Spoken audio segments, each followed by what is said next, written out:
Hello everyone and welcome to today's video. And today I feel like we are at a point where we should now do a NotebookLM revamp video, just showing you what's new with NotebookLM, what can you do, and what are the recent changes.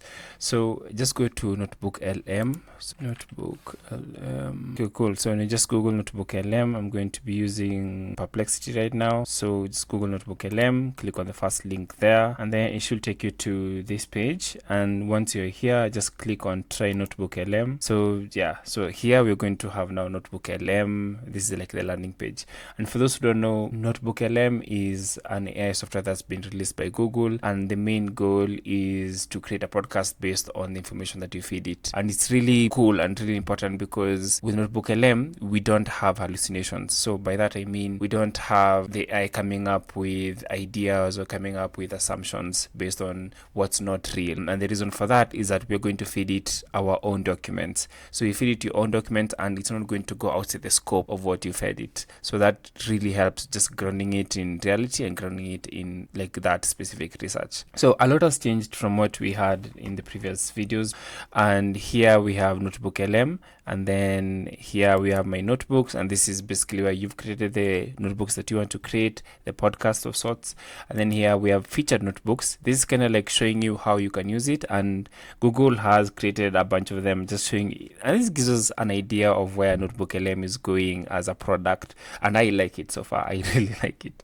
So yeah, so this is featured notebooks. Just when you click on it, you're going to get a summary of a couple of data points that Google itself has created that you can kind of like go through and see what they've changed and see what is new.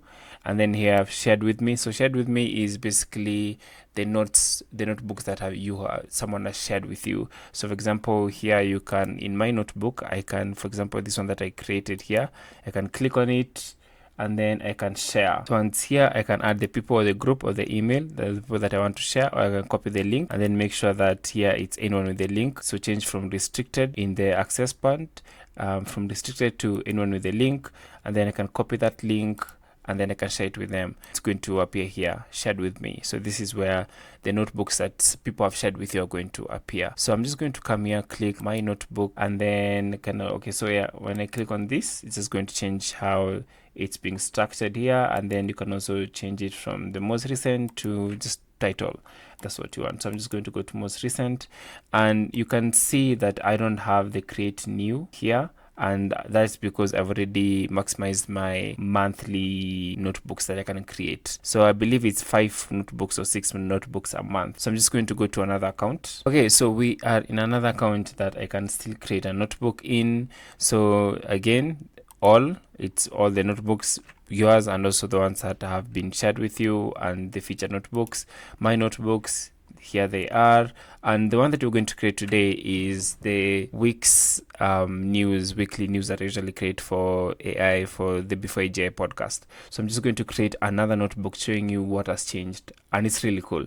Okay, so I'm just going to come here to click on create new. Once you do that, it's going to take you to this page, and once you're here, you have the option to drop a PDF from here, or you can add a Google Docs, or you can also add a Google slider, or you can just click on links. You see here we have the source limit, which is still 50, and just based on how big that source limit is, and it's incredibly big. The context window for this one is really big, so you can have entire books. You can drop entire books on here and you'll still be able to go through it. So which is amazing, the technology that we're living in. And then here is where you can paste text that you have. So for example, if it's a website that's not really loading, this is where you can paste it. And then the website, you can add the website URL here, and then the YouTube link, you can add it here. So it's pretty explanatory, pretty easy. And then discover sources is describe something you'd like to learn, or for example, I'm feeling curious to learn about a new topic. So let's say here I can come and search for quantum physics,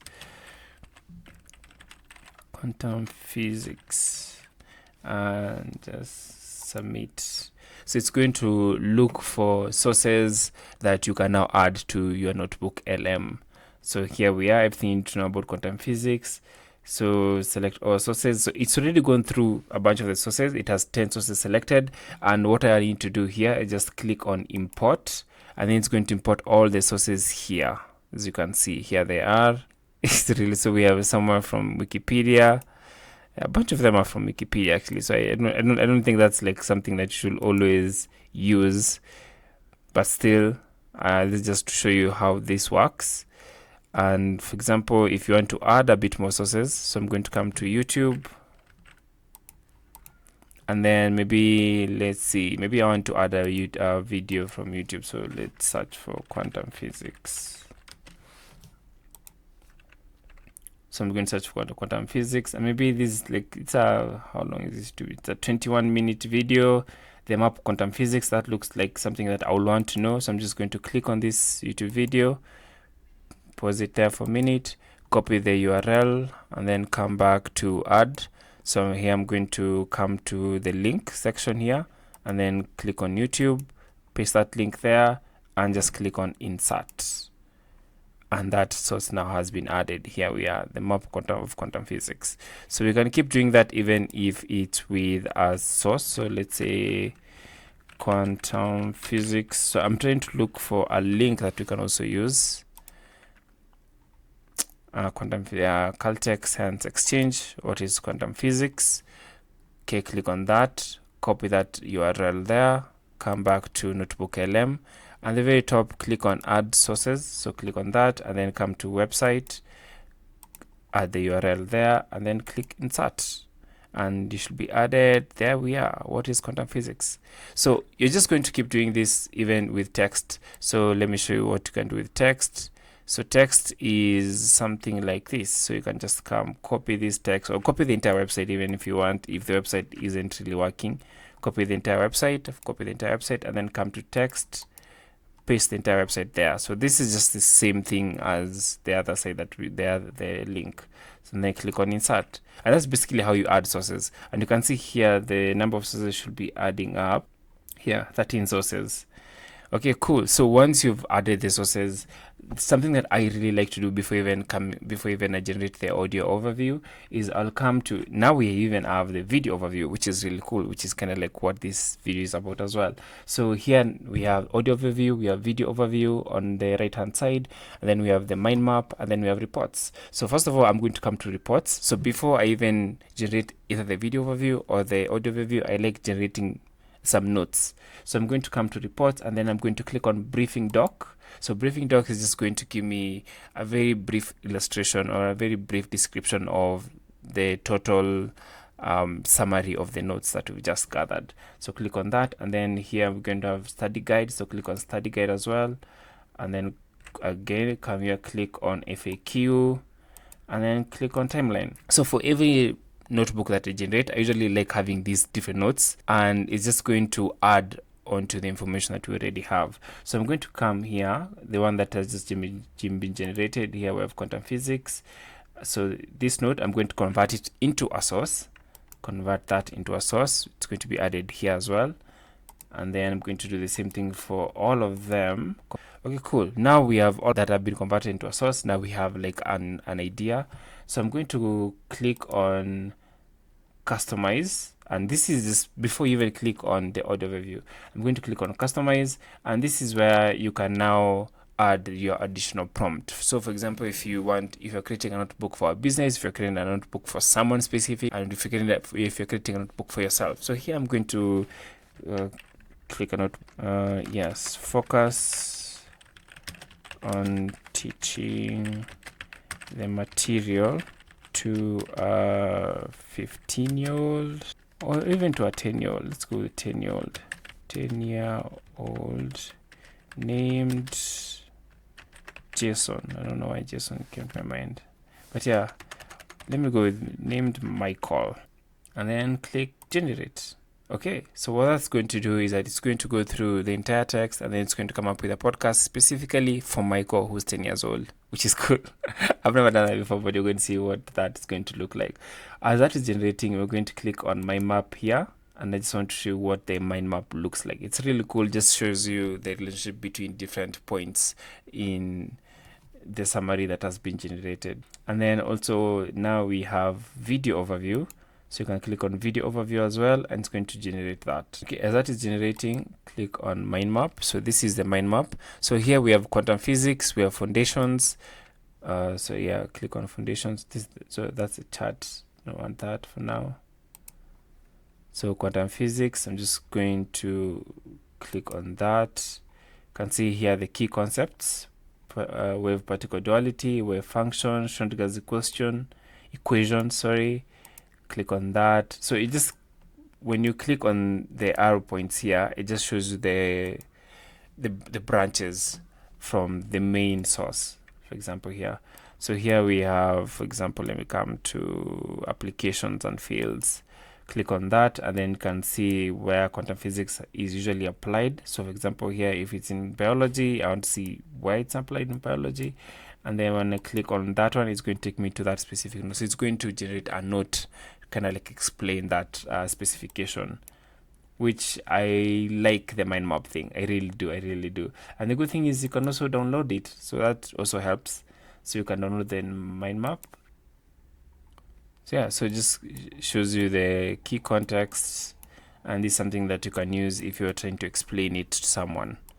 So there we have the mind maps for quantum physics, and just shows you on which areas you wanted to kind of like dig a bit deeper on. So that's really cool. So as that is generating, I just want to show you the video overview that I had generated for the weekly AI podcast. So I'm just going to come to my channel here, to this one as that is generating.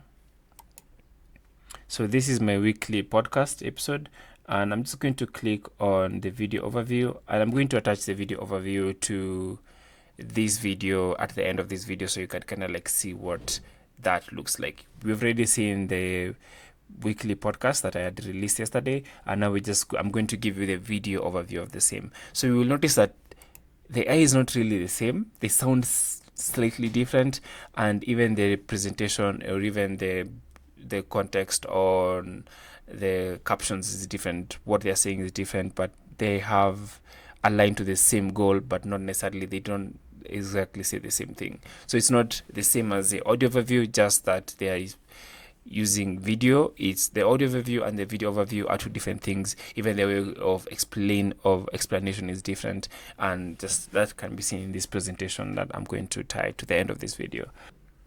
Okay, so this is what the video overview looks like. It's pretty cool. You can see they've kind of like gone out of the way to make it really look presentable and also very professional.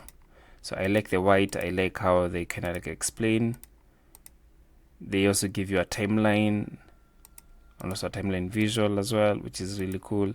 So I'm going to try this at the end of the video, and then you can listen to yesterday's episode on the Before AJ podcast, and then once I tie this one, you'll kind of like get an idea on what each different looks like, because it is the same source. There isn't anything different. I use the same notebooks to create both, so you will get an idea what that looks like. So here we have interactive mode. So I'm just going to click on that. So that's the audio overview. So click on interactive mode once it is done. So click on interactive mode, and once you click on the interactive mode, you have the option to join in the call, which I find is really good as well. So you can wait for it to click and just click on play audio. Once it plays audio, you can click on join, and when you click on join, you'll be able to talk to the AI. So you can cut them short. So if they are talking about something that you do not really understand, which is by far one of the most impressive features for NotebookLM, is if you're listening to the podcast in the interactive overview, and then they get to a point or they say something you don't really understand, you can pause and ask them a question. They're going to answer you immediately, and then they always go back to the main topic, which is good. So they're going to take what you've asked and still somehow find a way to put it inside the podcast. I should add that when you download the podcast, they don't really have that, but this is really good to just kind of like have a conversation with them and get to a deeper understanding. By far the most underrated feature for NotebookLM, in my opinion. I'm going to come back to the audio overview here. So click on that, and then here you can click on interactive, and it's going to click on play, and it's just going to play the entire thing now. So that's the interactive feature, which please use it. It's really good. Okay, and then after that, I've already shown you the video feature, and basically that's it. So if you want to share your notebook, what you need to do is just click on the share button there, and then here you can add someone's email, or you can come to here and click anyone with a link, and then just copy that link, and then it's going to be shared to them. And then this is where your account is. Yeah, so that's it for this video for NotebookLM. I'm sure I have gone through a couple of things that I haven't gone through in the other videos. If there's any question that you have, please link it in the comments below and tell me this has been helpful. I hope it has been. I'll see you in the next one. Peace. Welcome to The Explainer. Today, we're diving into one of the most unbelievable moments in tech history, what we're calling the AI summer of 2025. So let me just start with a question for you. What if a whole technological revolution, something that should take years or even decades, was crammed into just one single month? Sounds pretty wild, right? Well, that's because in the summer of 2025, that is exactly what happened. It was this absolute frenzy of breakthroughs, massive investments, and new regulations that completely redrew the map for artificial intelligence. So let's break down how it all went down. So first up, we've got to look at the AI models themselves. You know, the actual engines driving all this change. Because the core tech at the heart of AI took two huge and really different leaps forward. And right away, you see these two totally different philosophies clashing. On one side, you've got OpenAI's GPT-5. I mean, just a monster of a model, a unified intelligence that brings together next-level reasoning with all sorts of multimodal skills. But then, on the other side, you've got DeepSeek's R1 coming out of China. It achieved really similar reasoning power, but, and this is the key part, it did it with a completely different method, all while under US chip sanctions. It's a classic example of how limits and pressure can force innovation down some really new and interesting roads. But the changes went way deeper than just the models themselves. For the first time in nearly a decade, the fundamental blueprint for building AI, the transformer architecture that's dominated everything, it's now being seriously challenged, and it's being challenged by these so-called post-transformer architectures. So what's the big deal here? It really all comes down to one word: efficiency. Think of it this way. A transformer is kind of like a rocket. The more you want it to do, the cost in computing power it explodes quadratically. But this new design from Stanford, Chrono SSM, it scales linearly. It's more like a super efficient electric car. The cost just grows at a nice, steady, predictable rate. And this is not just a little tweak. It's a huge breakthrough that could make truly powerful AI way more accessible to everyone. Of course, these powerful new models, these new architectures, they don't just appear out of thin air. They need two things, and they need them in huge amounts: money and raw computing muscle.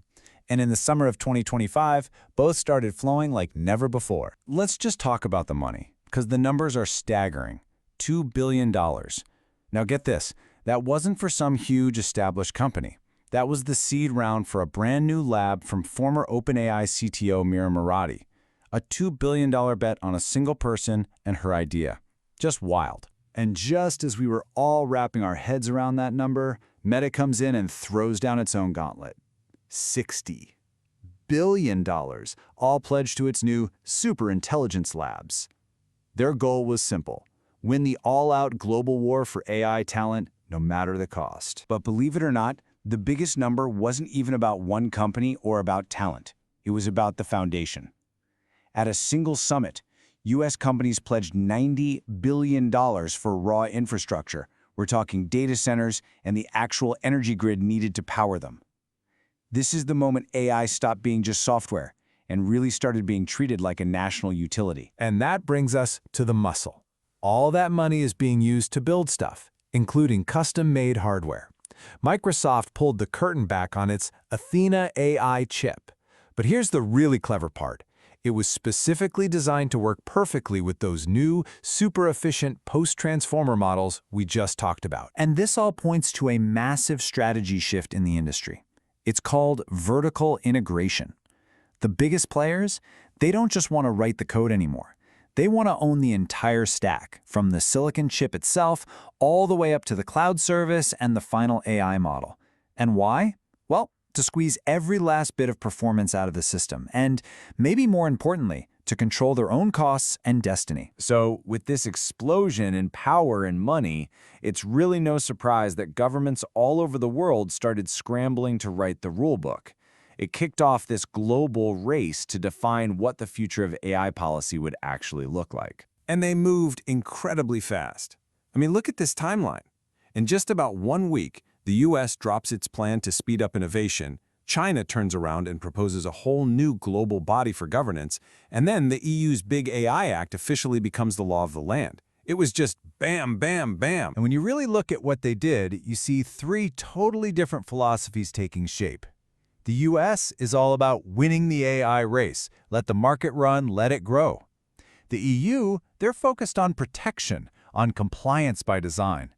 And China is positioning itself as a leader for a global shared public good. You've got 3 superpowers with 3 very different playbooks for the same technology. Now, despite all those different ideas, a lot of experts think the EU strategy, with its comprehensive, enforceable rules, could end up having the biggest global impact.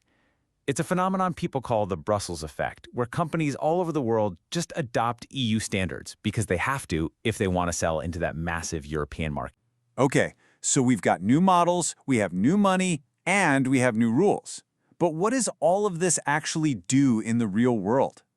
Well, the summer of 2025 also saw AI finally deliver some tangible, world-changing results in science. First, in the world of materials science, Google DeepMind showed off Graphene Forge, a generative AI that can literally dream up entirely new 2D materials from scratch. This is the kind of basic science that could lead to things like next-gen batteries, better solar cells, you name it. And the scale of this is just, it's hard to comprehend. Graphene Forge didn't find 1 or 2 new materials. It designed 2.4 million potential new structures. To put that into perspective, for human scientists to do that, it would take thousands of years. AI did it in what felt like a weekend. And the breakthroughs weren't just in materials. A sister company to DeepMind, Isomorphic Labs, announced that it was getting ready for the first ever human clinical trials for drugs that were completely 100% designed by an AI. This is a huge leap, moving from just predicting things on a computer to actually creating real-world medicine for people. Okay, let's pull the camera back now and connect all these dots. We've seen breakthroughs in the models, a tidal wave of cash, a mad dash for regulation, and real scientific discovery. So what's the big picture here? What are the key takeaways from this absolutely revolutionary summer? I think it boils down to 4 critical themes. First, vertical integration. It's the new playbook for big tech. Second, the compliance crunch is real. Regulation is now a direct cost of doing business in AI. Third, that old tension between open source models versus the closed, proprietary ones, it is heating up like never before. And finally, AI's insane appetite for energy and data means it's now being treated like critical national infrastructure. But in the middle of all this incredible progress, a major report from IBM raised a huge red flag. There's this dangerous growing gap between how fast companies are adopting AI and how well they're securing it. Of all the companies that got hit by a data breach involving AI, a shocking 97%, let that sink in, 97% had no specific AI security controls in place at all.